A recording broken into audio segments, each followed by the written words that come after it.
Today on Inquirer.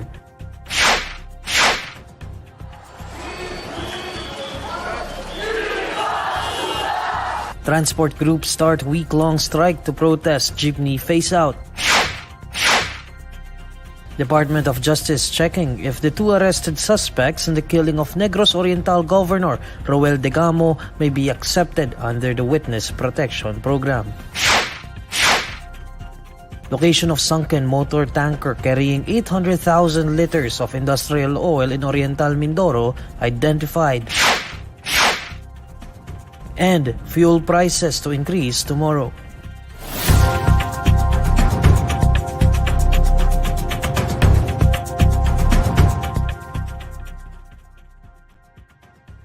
Good evening.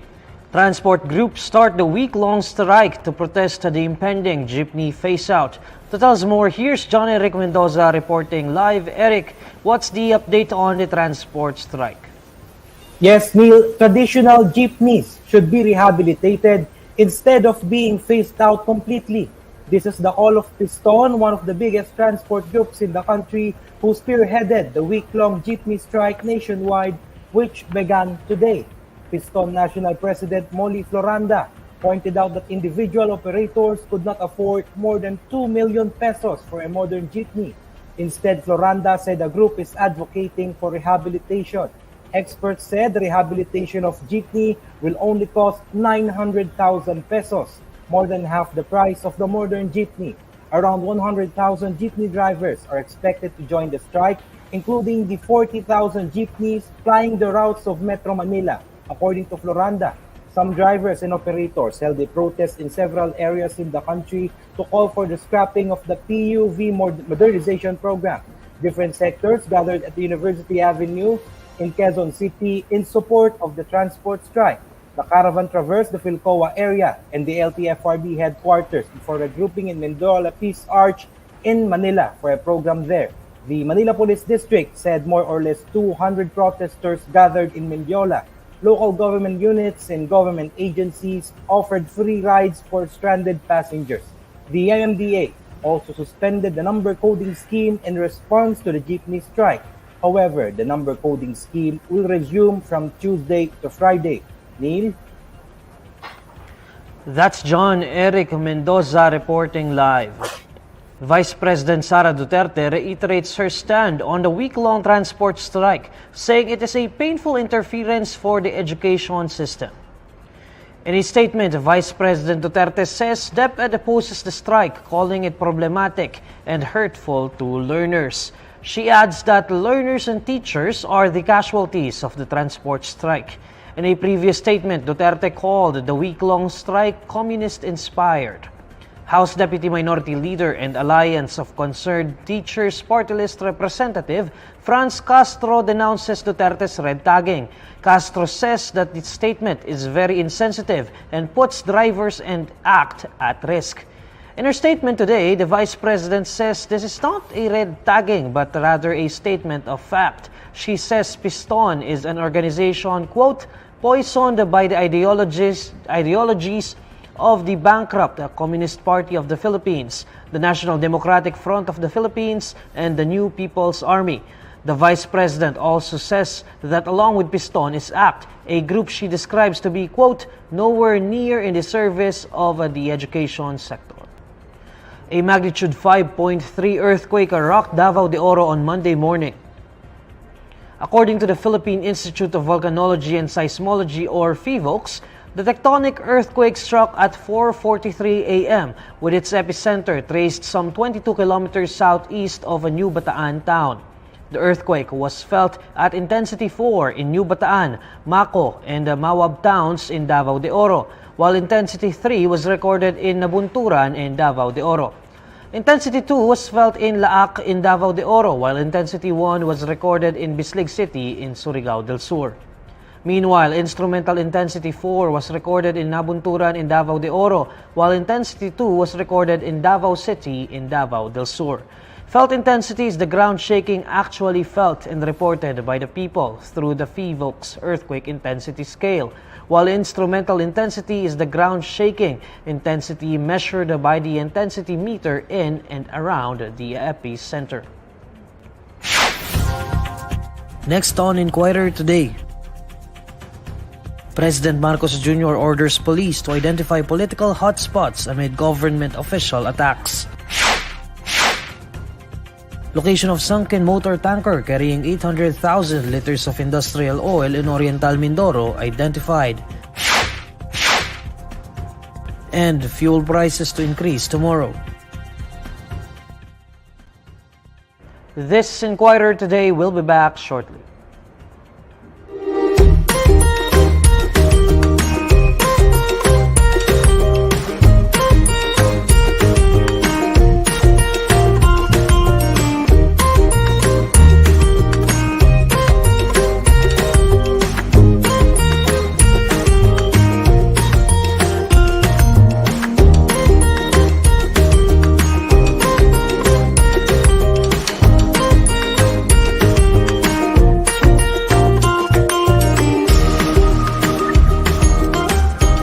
Ako si Eloise Jill Cadilo. Currently, student ako sa UP, pero at the same time, nagtatattoo ako sa sining tinta. Personally, na nagpapatattoo ako, hindi ako ganun ka-comfortable doon. So, naisip ko, lahat ng hindi ako comfortable with, ibahin ko siya. Light lang yung curation ng space para hindi ka natatakot pag nagpapatattoo ka, lalo na't masakit kasi magpatattoo.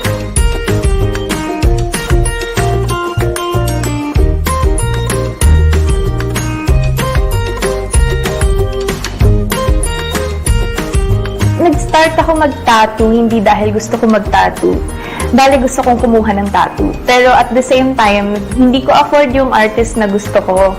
So parang inisip ko, bakit hindi nala ako magpaturo sa previous tattoo artist ko? Tapos, i-design ko yung tattoo ko and then ako gagawa sa sarili ko. Tapos, from there, yung una kong natatuan ay yung sarili ko din.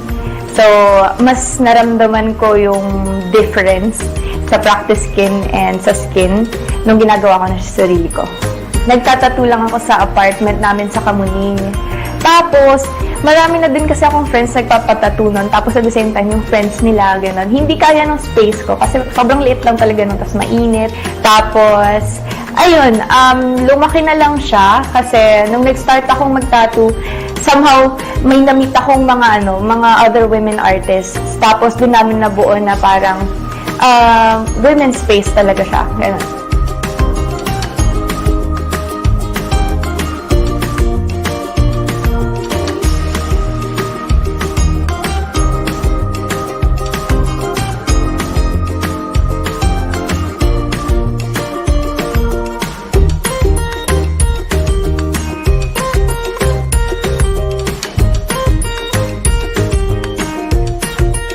Sining tinta, kapag English, ink art, gano'n.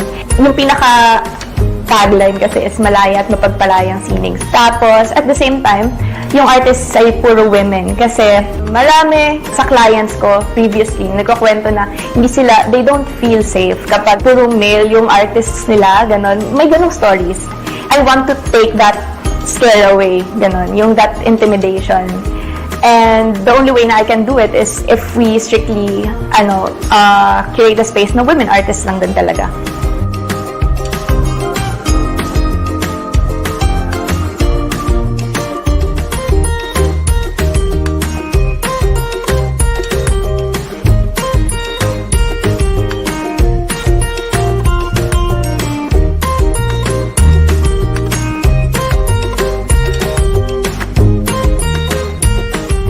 Future, we want to be able to expand this industry na mas maging accepting siya sa women artists na gusto pumasok sa pagtatattoo. Tapos, at the same time, sa mga clients namin, we want to break stereotypes. Makakapasok ka sa mga work institutions na may tattoo ka, gano'n.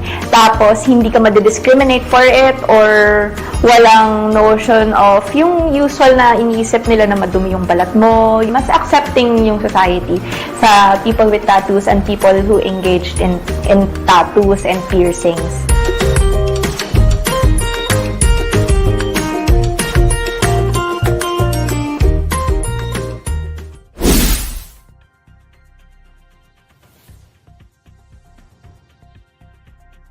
The Department of Justice says that the two arrested suspects in the killing of Negros Oriental Governor Roel Degamo and 8 others are willing to cooperate in the government's investigation.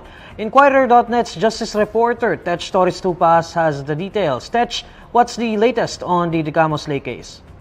Neil, suspects to the killing of Negros Oriental Governor Roel Degamo and 8 others already underwent inquest proceedings for multiple murder before the provincial prosecutor. These suspects for dishonorably discharged soldiers were also inquested before the Bayawan prosecutor for violation of the Comprehensive Firearms and Ammunition Regulations Act and illegal possession of firearms and explosives. They are identified as Joven Aber, Benji Rodriguez, and Joric Labrador. 2 of the 3 suspects have expressed willingness to cooperate with the authorities. The OJ spokesperson Jose Dominic Lavanos said statements of the 2 who he refused to identify will be evaluated if they can be admitted to the Witness Protection Program. The suspects were immediately arrested by Joint Police and Army troopers several hours after the attack. Seized from them were several high-powered rifles, B-40 rocket launchers, ammunition, and explosives. The DOJ will also be taking future complaints that are likely to be filed in relation to Degamo's killing, while there is already an ongoing coordination between the DOJ, the Philippine National Police, the DLG for the transfer of the respondents to be detained at the National Capital Region for protective custody. Neil? That's Tech Torres Tupas reporting live. President Ferdinand Bongbong Marcos Jr. says he has ordered the Philippine National Police to identify political hotspots in the country amid the spate of killings of government officials. To tell us more, here's our Malacanang reporter, Daphne Galvez, reporting live. Daphne? Neil, President Bongbong Marcos has ordered the police force to identify hotspots of political violence in the country amid the recent spate of attacks against government officials. He also ordered authorities to intensify their efforts against illegal firearms and private armies to further avoid such incidents. Marcos issued the order to Interior Secretary Ben Abalos and the Philippine National Police following the killing of Negros Oriental Governor Roel Degamo, who is one of his close allies. He said the killing was shocking and terrifying considering that the governor was shot right in his own home. Degamo was waiting with local officials and beneficiaries of the government's 4-piece program in his residential compound in Pamplona town when 6 men wearing army uniforms and bulletproof vests entered and shot him. Marcos said the incident is unacceptable and cannot go unpunished. Degamo is the 2nd provincial chief who was violently attacked since Marcos took office last year. The incident is also the 5th record of violence against local officials this year, including the ambush of Lanao del Sur Governor Mamintal Adion and the ambush lay of Cagayan Vice Mayor Ronel Alameda. With the recent attacks, Marcos said he has ordered a joint unit of police and the military to heighten their presence to further stem the violence. Back to you, Neil. That's Daphne Galvez reporting live. The sunken motor tanker of Princess Empress has been located. Environment Secretary Maria Antonia Yulo Loizaga confirmed this development, according to Oriental Mindoro Governor Homerlito Dolor. The tanker, which carried 800,000 liters of industrial oil, capsized in the waters of Nauhan Town in Oriental Mindoro on February 28. It sank the following day after experiencing engine trouble. Dolores says that on March 4, 2 mapping vessels from the National Mapping and Resource Information Authority were deployed to find the exact location of the sunken vessel. Local oil firms jack up pump prices of gasoline, diesel, and kerosene by as much as 1 peso and 50 centavos per liter. Effective tomorrow, March 7, the prices of gasoline will increase by 40 centavos per liter, while diesel prices will rise by 1 peso and 50 centavos per liter. Meanwhile, the prices of kerosene will increase by 1 peso and 25 centavos per liter.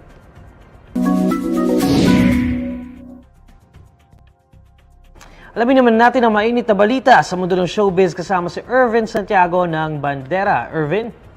Hi Neil at sa lahat ng mga kabandera natin all over the universe. Ito na nga ang latest Bandera Chika. Excited na nagkwento ang TV host actor na si Luis Manzano tungkol sa mga kaganapan ngayon sa panganay na anak nila ni Jessie Menjola na si Baby Pina. Sabi ni Luis na iintindihan na niya ngayon ang feeling ng isang daddy kapag kinakarga at nilalaro ang kanilang mga baby. Palagi raw siyang looking forward na umuwi sa kanilang bahay para makapag-bonding sila ng kanyang anak na talaga namang naghahatid ng sobrang kaligayahan ngayon sa kanilang pamilya. In fairness, ang dami na raw alam ni Baby Peanut kahit 2 buwan pa lamang ito. Biro nga niya marunong na raw gumamit ng laptop ang baby nila ni Jessie. Totoo doon, na-feel ko na to yung sinasabi ng ibang mga magulang na uwi-uwi na sila. Tapos si Jessie, ang ginagawa ni Jessie, nagpapadala ng mga videos. So it's so hard to leave the house. Kanina bago umalis ng bahay, si Peanut nakita. Ang hilig niya ngayon kasi nagda-laptop siya. 2 months pa lang siya. Wow! Yes. Ganun katindi. Galing naman. Isang araw ko bumako, nagsusudoku. Isa pa isa ang pinara. Kung isa na kung mali-mali yung sagot, ang problema, tama yung sagot niya. Ganun katalino. Pero gusto ko malaman, kanina niya naman eh. Yun nga, ang tatanong namin. Basta since ayaw ang sabihin, pero sobrang smart ko. At yan ang Bandera Chika natin today. Thanks, Neil. Maraming salamat, Irvin. And these are the stories you need to know today. I'm Neil Mercado. Catch Inquirer Today live weekdays at 6 p.m. Follow INQUIRER.net on Facebook, Twitter, YouTube, TikTok, Instagram, and Reddit. For more stories, visit INQUIRER.net. Good evening.